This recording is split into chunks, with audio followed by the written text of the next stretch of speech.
Assalamualaikum warahmatullahi wabarakatuh. Selamat sore teman-teman. Di sini kami dari kelompok 9 ingin menjelaskan tentang peluang atau probabilitas. Sebelumnya, perkenalkan dulu anggota dari kelompok 9 sendiri. Yang pertama, Aulia Rahmawati Dewi, NIM 65. Yang kedua, saya sendiri Himatul Hairiyah, NIM 66. Yang ketiga, Tuti Dwi Cahyani, NIM 69.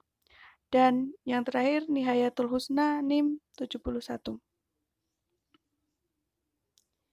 Sebelum lanjut ke pengertian probabilitas yang lebih dalam, kita ulang kembali pengertian secara umum probabilitas itu sendiri. Probabilitas merupakan suatu nilai yang dipergunakan untuk mengukur tingkat kemungkinan terjadinya suatu kejadian yang acak. Dalam mempelajari probabilitas, terdapat 3 kunci yang harus diketahui, yakni eksperimen, hasil, dan kejadian atau peristiwa. Probabilitas biasanya dinyatakan dengan bilangan desimal maupun bilangan pecahan. Nilai dari probabilitas berkisar antara 0 sampai 1. Kita pahami menggunakan peta konsep ya.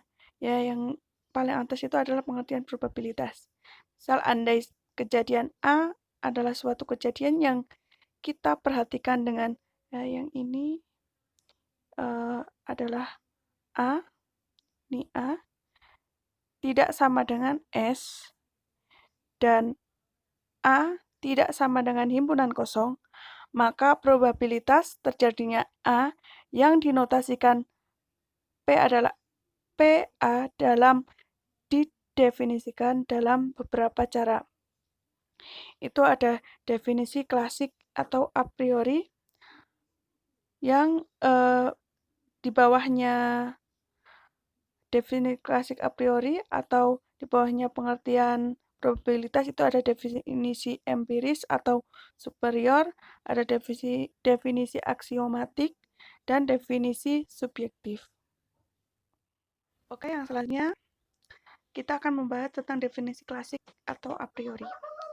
Konsep dasar dari probabilitas klasik adalah setiap peristiwa yang akan terjadi dari suatu eksperimen mempunyai kesempatan yang sama untuk terjadi.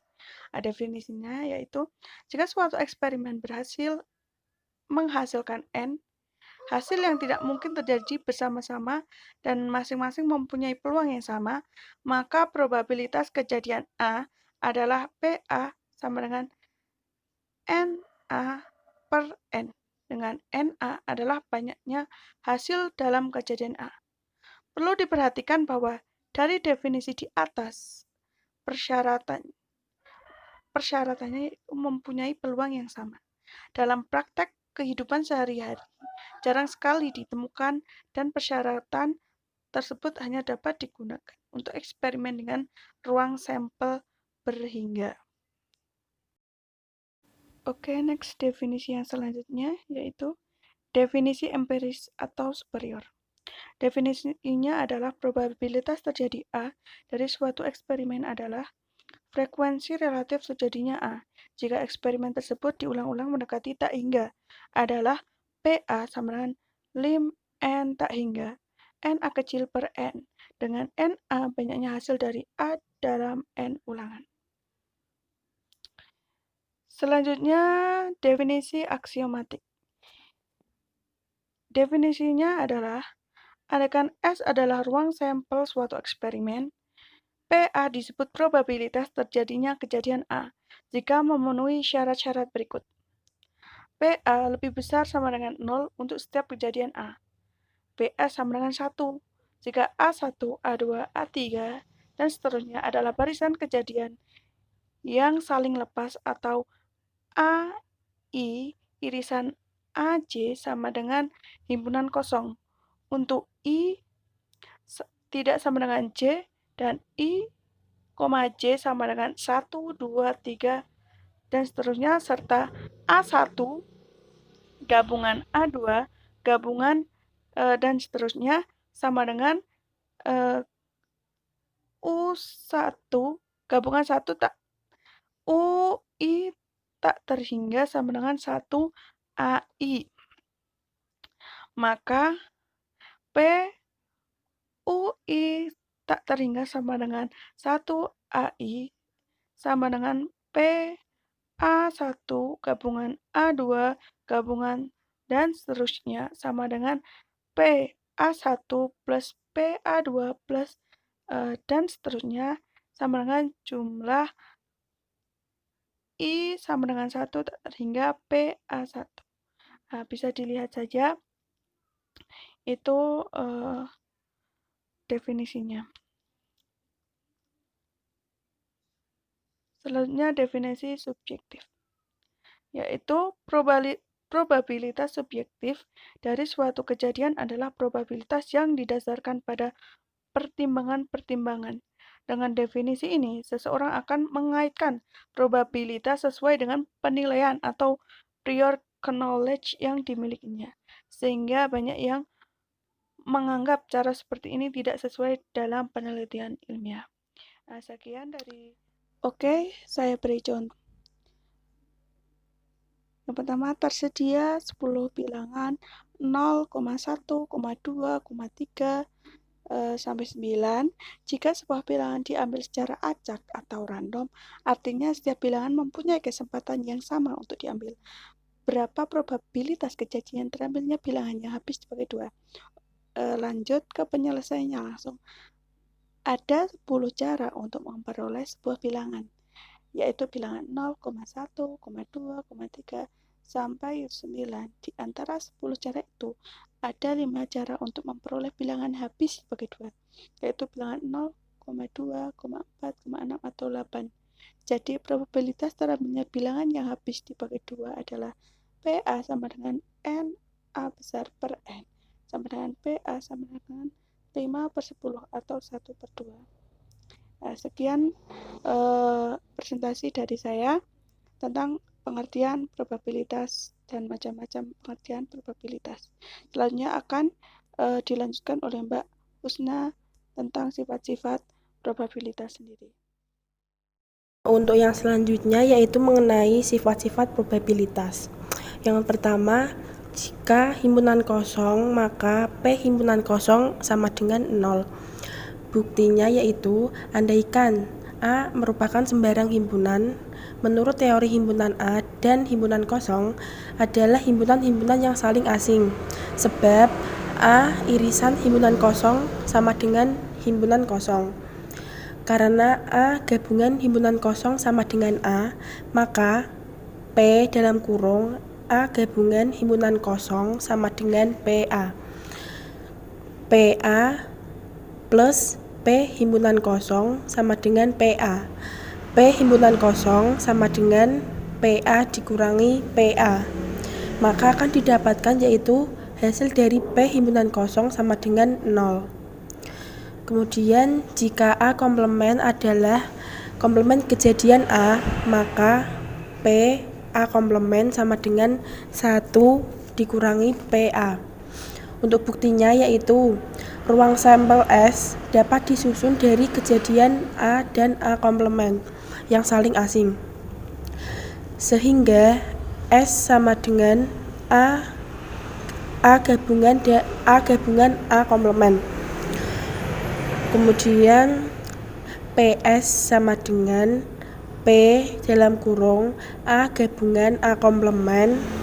PS sama dengan PA ditambah PA komplement. Kemudian 1 sama dengan PA ditambah PA komplement, sehingga nanti PA komplement sama dengan 1 dikurangi PA. Kemudian yang selanjutnya, jika A komplement B, maka PA lebih kecil sama dengan PB. Untuk buktinya yaitu jika A komplement B, maka B dapat disusun dari kejadian A dan B min A saling asing. Jadi B sama dengan A gabungan B min A, PB sama dengan P A gabungan dari B min A. Kemudian PB sama dengan PA ditambah P dalam kurung B min A. Padahal tadi berdasarkan dari poin A1, P dalam kurung B min A itu lebih besar sama dengan 0. Jadi haruslah PA lebih kecil sama dengan PB. Untuk dua kejadian A dan B berlaku P A min B sama dengan PA min PA irisan B.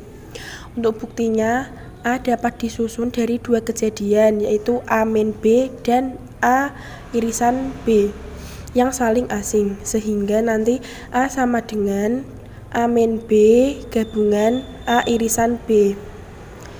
PA sama dengan P dalam kurung A min B gabungan A irisan B. PA sama dengan P dalam kurung A min B plus PA irisan B. PA min B sama dengan PA min PA irisan B.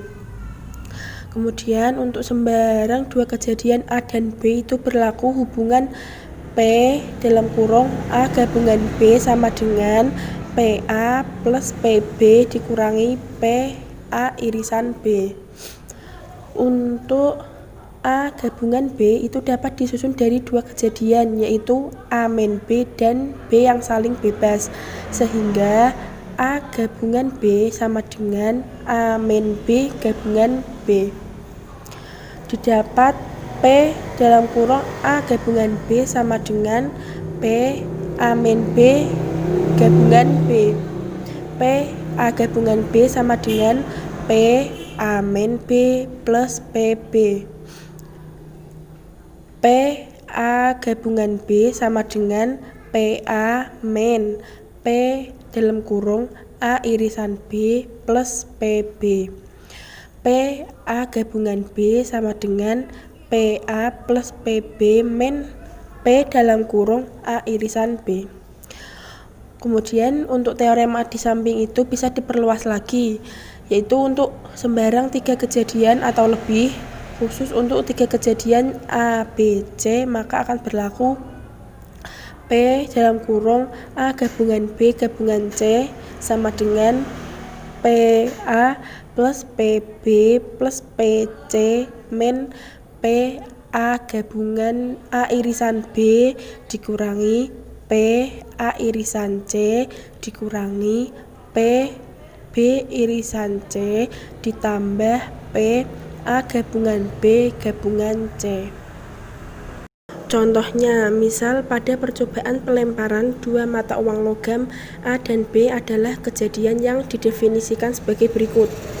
Untuk A, yaitu sekurang-kurangnya muncul sisi G 1 kali, B sekurang-kurangnya muncul sisi A 1 kali. Carilah probabilitas A terjadi atau B terjadi.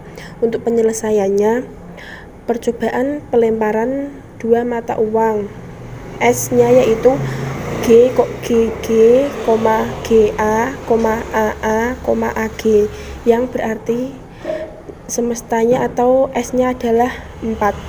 Maka untuk kejadian A yaitu GG, GA, AG, maka banyak anggota dari A yaitu 3. Sedangkan yang B yaitu GA, AG, AA, sehingga banyaknya anggota dari B yaitu 3. Maka A terjadi atau B terjadi adalah A gabungan B, sehingga akan didapatkan P A gabungan B sama dengan PA ditambah PB dikurangi P dalam kurung A gabungan B, yaitu tadi kan PA-nya, untuk PA-nya kan tadi kan 3, berarti 3/4 ditambah PB-nya kan juga 3, jadinya 3/4 dikurangi PA gabungan dari B. A gabungan B kan ada 2, yaitu jadi 2/4. Berarti PA gabungan B sama dengan 3/4 ditambah 3/4 dikurangi 2/4. PA gabungan B sama dengan 4/4. 4/4 yaitu 1. Baik, selanjutnya adalah materi mengenai ruang sampel dan kombinatorik. Ruang sampel merupakan himpunan semua hasil percobaan, biasanya dilambangkan dengan huruf S besar. Ruang sampel dibedakan menjadi ruang sampel diskret dan kontinu. Biasanya yang sering digunakan adalah yang diskret, yang memuat tak hingga banyak anggota dan hingga banyak anggota. Yang pertama, jika S ruang sampel diskret dengan tak hingga anggota, maka dengan sifat aksiomatik ketiga diperoleh probabilitas dari BI sama dengan setengah pangkat I. Untuk I sama dengan 1, 2, 3, dan seterusnya. Itu kenapa kok setengah? Karena peluang terjadi atau tidaknya itu sama-sama setengah. Nah, kemudian untuk contohnya, dilakukan percobaan melempar mata uang secara berulang-ulang dan yang diamati muncul sisi gambar saja. Misal diketahui ruang sampelnya adalah 1, 2, 3, 4, dan seterusnya atau tak hingga. Maka untuk menentukan probabilitas dari setiap titiknya, cara yang bisa dilakukan adalah dengan menggunakan rumus yang sudah disampaikan di atas, yakni probabilitas dari BI sama dengan setengah pangkat I, di mana untuk probabilitas titik sampel 1 diperoleh sama dengan setengah pangkat 1 sama dengan setengah. Nah, untuk probabilitas titik sampel 2 sama dengan setengah pangkat 2 sama dengan 1/4. Untuk probabilitas titik sampel 3 sama dengan setengah pangkat 3, hasilnya adalah 1/8. Dan untuk probabilitas titik sampel 4 sama dengan setengah pangkat 4, hasilnya 1/16, sampai probabilitas tak hingga, hasilnya sama dengan 0. Nah, selanjutnya jika S sama dengan A1, A2, A3 sampai AN adalah ruang sampel terhingga, maka ruang probabilitas terhingga kita peroleh untuk setiap AI elemen dari S mempunyai nilai rel probabilitas dari AI dan memenuhi sifat di mana probabilitas I lebih dari 0 dan jika dijumlahkan probabilitasnya hasilnya adalah 1. Perhatikan contoh berikut ini. Untuk 3 pembalap ABC berpacu dalam arena kejuaraan. Pembalap A mempunyai kemungkinan untuk menang 2 kali lebih besar dari B. Kemudian pembalap B mempunyai kemungkinan untuk menang 3 kali lebih besar dari C. Carilah probabilitas kemenangan dari pembalap A, B, dan C. Yang kedua, carilah probabilitas A atau C menang dalam kejuaraan tersebut. Maka hal yang perlu kita lakukan, yang pertama adalah memisalkan PC sama dengan P. Jadi PB sama dengan 3P. Karena itu tadi ya, untuk pembalap B mempunyai kemungkinan untuk menang 3 kali lebih besar dari C. Nah, untuk PA sama dengan 2PB atau 2 3P. Untuk hasilnya sama dengan 6P. Jadi PA-nya sama dengan 6P. Padahal probabilitasnya apabila dijumlahkan harus sama dengan 1. Maka yang dilakukan untuk menyelesaikan soal ini adalah dengan menjumlahkan. Jadi 6P plus 3P plus P sama dengan 1. Kan akan diperoleh 10P sama dengan 1. Maka kita pindah ruas, P hasilnya jadi 1/10. Dari sini dapat kita ketahui bahwa probabilitas dari A sama dengan 6/10, kemudian probabilitas dari B sama dengan 3/10, dan probabilitas dari C sama dengan 1/10. Yang kedua adalah mencari A atau C menang dari kejuaraan tersebut. Berarti probabilitas dari A gabungan C sama dengan probabilitas A ditambah probabilitas C. Kenapa kok begitu? Karena A dan C saling asing.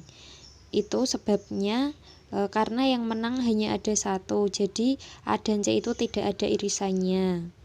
Maka probabilitas dari A gabungan C sama dengan 6/10 plus 1/10, hasilnya sama dengan 7/10. Jadi probabilitas A atau C menang dalam kejuaraan tersebut adalah 7/10.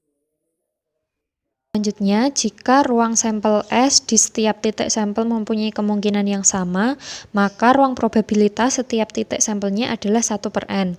Nah, sekarang jika A adalah kejadian di dalam ruang sampel S yang memuat R titik sampel, maka probabilitas A sama dengan banyak anggota A per banyak anggota ruang sampel S, atau kejadian A dibagi banyaknya cara untuk mendapatkan ruang sampel S.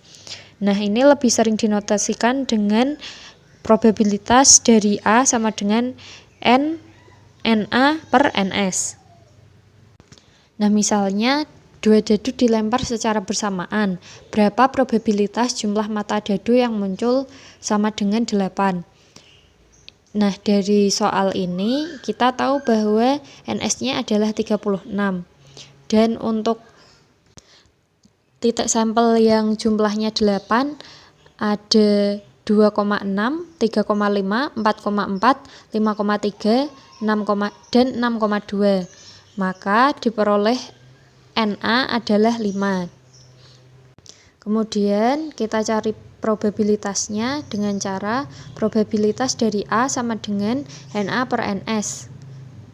Didapat 5/36. Nah, pada kasus tertentu, untuk menghitung NA atau NS bisa digunakan analisis kombinatorik. Contohnya sebagai berikut. Sebuah kantong berisi 6 kelereng merah dan 4 kelereng kuning. Soal pertama, sebuah kelereng diambil secara acak dari kantong. Berapa probabilitas terambilnya kelereng merah?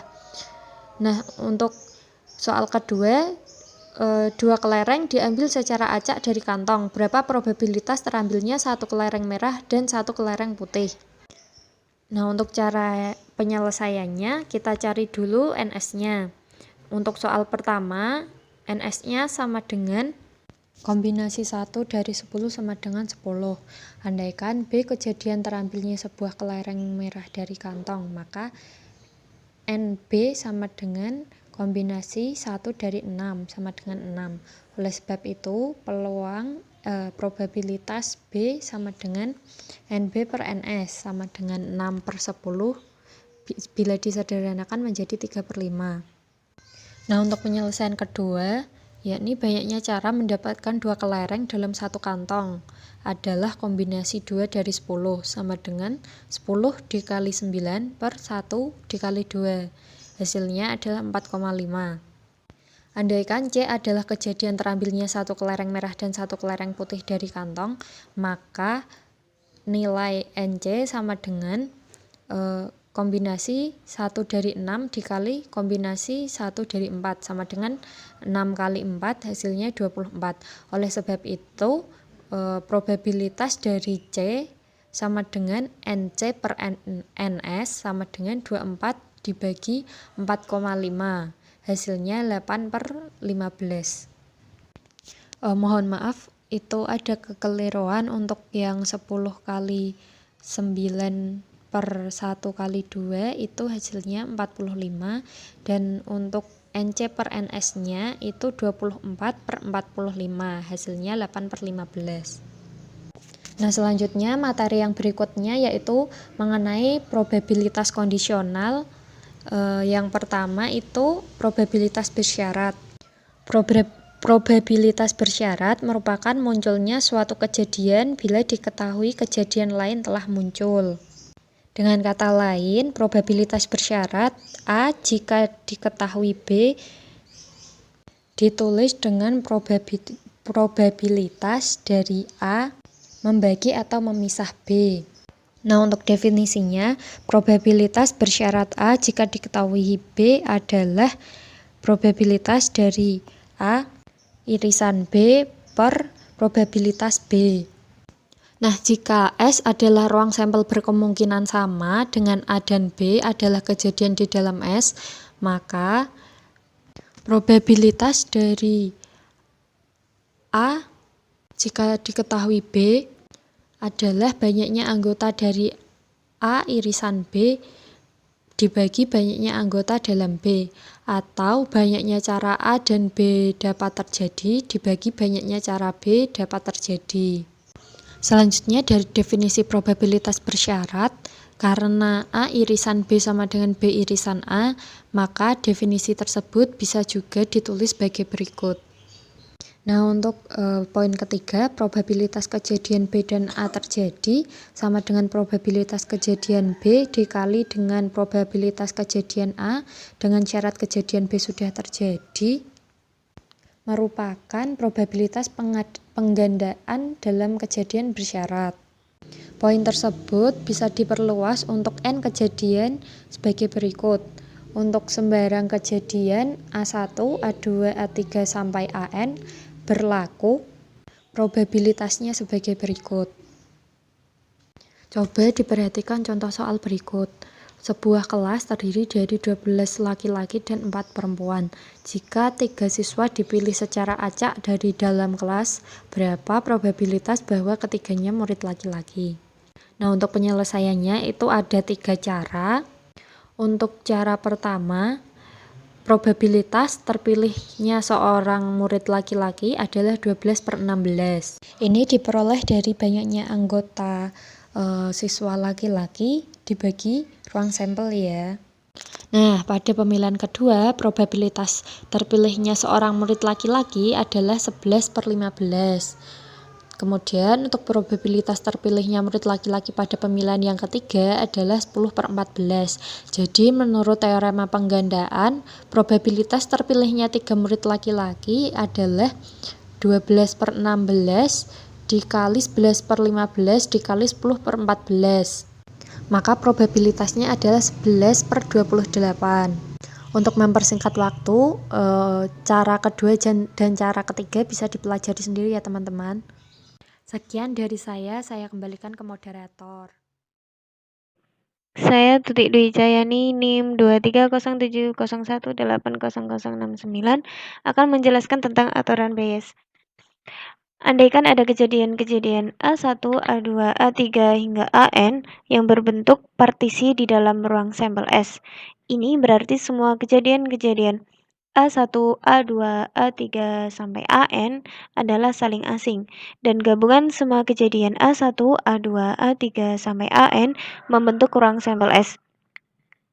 Andaikan B adalah juga sembarang kejadian di dalam ruang sampel S, maka berlakulah yang pertama, B sama dengan S irisan B, yang kedua, B sama dengan A1, A2, A3 hingga AN irisan B, dan yang ketiga, B sama dengan A1 irisan B gabungan A2 irisan B gabungan A3 irisan B gabungan sampai gabungan AN irisan B.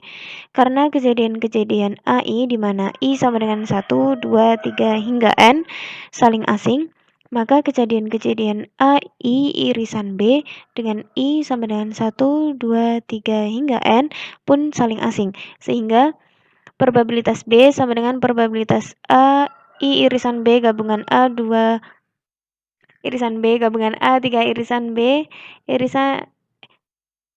gabungan sampai gabungan AN irisan B. Probabilitas B sama dengan probabilitas A1 irisan B ditambah probabilitas A2 irisan B ditambah probabilitas A3 irisan B ditambah hingga probabilitas AN irisan B. Dan berdasarkan teorema penggandaan diperoleh probabilitas B sama dengan probabilitas A dikali probabilitas B dengan syarat A1 ditambah probabilitas A2 dikali probabilitas B dengan syarat A2 ditambah hingga probabilitas AN dikali probabilitas B dengan syarat AN. Untuk yang selanjutnya, pada bagian lain telah kita ketahui bahwa probabilitas bersyarat AI jika diketahui B adalah probabilitas AI dengan syarat B sama dengan probabilitas AI irisan B per probabilitas B. Padahal probabilitas AI irisan B itu sama dengan probabilitas AI dikali probabilitas B dengan syarat AI, dan juga jika probabilitas B diganti dengan persamaan yang di atas tadi, diperoleh Andaikan A1, A2, A3 hingga AN kejadian-kejadian yang membentuk partisi di dalam S dan B adalah sembarang kejadian di dalam S, maka untuk sembarang I sama dengan 1, 2, 3 hingga N berlaku probabilitas AI dengan syarat B sama dengan probabilitas AI dikali probabilitas B dengan syarat AI dibagi probabilitas A1 dikali probabilitas B dengan syarat A1 ditambah probabilitas A2 dikali probabilitas B dengan syarat A2 ditambah hingga probabilitas AN dikali probabilitas B dengan syarat AN. Nah, yang selanjutnya terdapat suatu contoh di mana 3 mesin A, B, dan C berturut-turut memproduksi 60%, 30%, dan 10% dari banyaknya produk yang dihasilkan oleh suatu pabrik. Persentase hasil cacat yang dihasilkan ketiga mesin tersebut berturut-turut adalah 2%, 3%, dan 4%. Nah, sebuah produk diambil secara acak dari pabrik tersebut untuk diuji mutunya. Pertanyaannya yang pertama, berapakah probabilitas produk yang diambil adalah cacat? Dan pertanyaan yang kedua, jika produk yang terambil adalah cacat, berapa probabilitas produk tersebut diproduksi oleh mesin B? Selanjutnya untuk penyelesaian dari dua pertanyaan di atas yaitu yang pertama, jika X adalah kejadian terambil produk cacat, maka menurut persamaan di atas, Px atau probabilitas X sama dengan probabilitas A dikali probabilitas X dengan syarat A ditambah probabilitas B dikali probabilitas X dengan syarat B ditambah probabilitas C dikali probabilitas X dengan syarat C. Maka hasilnya 0,60 dikali 0,20 ditambah 0,30 dikali 0,03 ditambah 0,10 dikali 0,04. Maka hasilnya ketemu 0,025. Nah, penyelesaian untuk soal yang nomor 2. Soal ini berarti adalah mencari probabilitas produk dari mesin B. Diketahui produknya cacat. Maka probabilitas B dengan syarat X sama dengan probabilitas B dikali probabilitas X dengan syarat B dibagi probabilitas A dikali probabilitas X dengan syarat A ditambah probabilitas B dikali probabilitas X dengan syarat B ditambah probabilitas C dikali probabilitas X bersyarat dengan syarat C sama dengan 0,30 dikali 0,03 per 0,60 dikali 0,02 ditambah 0,30 dikali 0,03 ditambah 0,10 dikali 0,04. Maka hasilnya ketemu 9/25. Untuk materi yang selanjutnya yaitu kejadian-kejadian yang bebas atau biasa disebut dengan independen.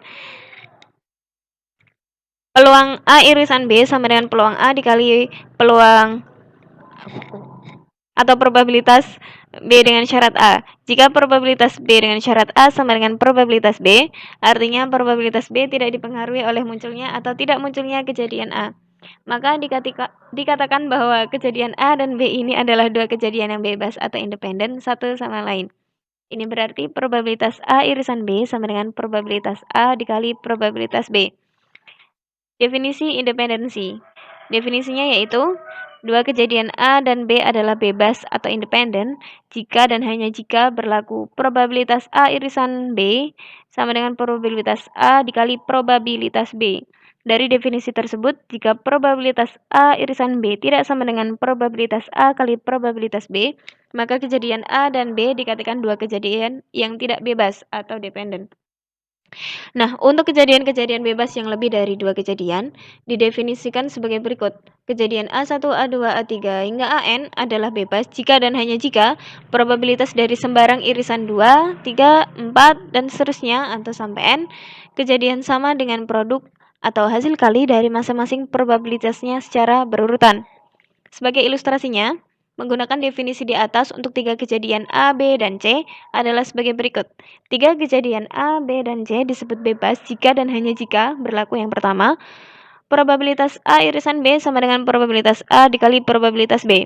Dan yang kedua, probabilitas A irisan C sama dengan probabilitas A kali probabilitas C. Yang ketiga, probabilitas B irisan C sama dengan probabilitas B dikali probabilitas C. Dan yang keempat, probabilitas A irisan B irisan C sama dengan probabilitas A dikali probabilitas B dikali probabilitas C.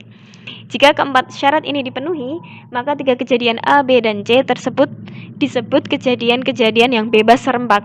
Tetapi bila hanya dipenuhi tiga syarat yang pertama, artinya berdua kejadian bebas, maka tiga kejadian A, B, dan C disebut bebas sebagian. Dengan demikian dapat dimengerti bahwa untuk tiga kejadian ini bisa bebas sebagian tanpa harus bebas serempak. Demikian halnya untuk N kejadian. Nah, yang selanjutnya terdapat suatu contoh. Dua dadu merah dan dadu putih dilempar bersama. Kejadiannya yang A sama dengan M, P dengan syarat M sama dengan 4 dan kejadian B sama dengan M, P dengan syarat P sama dengan 4, di mana M itu mata dadu merah dan P itu mata dadu putih. Apakah kejadian A dan B itu bebas? Nah, selanjutnya kita akan menyelesaikan pernyataan di atas. Pada pelemparan dua buah dadu, berarti NS-nya itu sama dengan 36. Pada kejadian A, berarti himpunannya 4,1, 4,2, 4,3, 4,4, 4,5, dan 4,6. Berarti NA-nya 6. Nah, yang kejadian B itu himpunannya berarti 1,4, 2,4, 3,4, 4,4, 5,4, 6,4. Berarti NB-nya juga sama, 6. Nah, A irisan B itu berarti kan yang sama, himpunan yang sama kan hanya 4,4. Berarti NA irisan B itu berarti 1. Nah, probabilitas A irisan B itu sama dengan probabilitas A kali probabilitas B. Nah, probabilitas A irisan B itu kan berarti NA per S ya. Berarti kan NA per N. Berarti kan 1 per 36 sama dengan probabilitas A-nya kan 6 per 36 dikali probabilitas B-nya berarti sama dengan 6 per 36. Maka hasilnya 1 per 36 sama dengan 1 per 36. Jadi A dan B adalah kejadian yang bebas. Sekian dari saya. Terima kasih.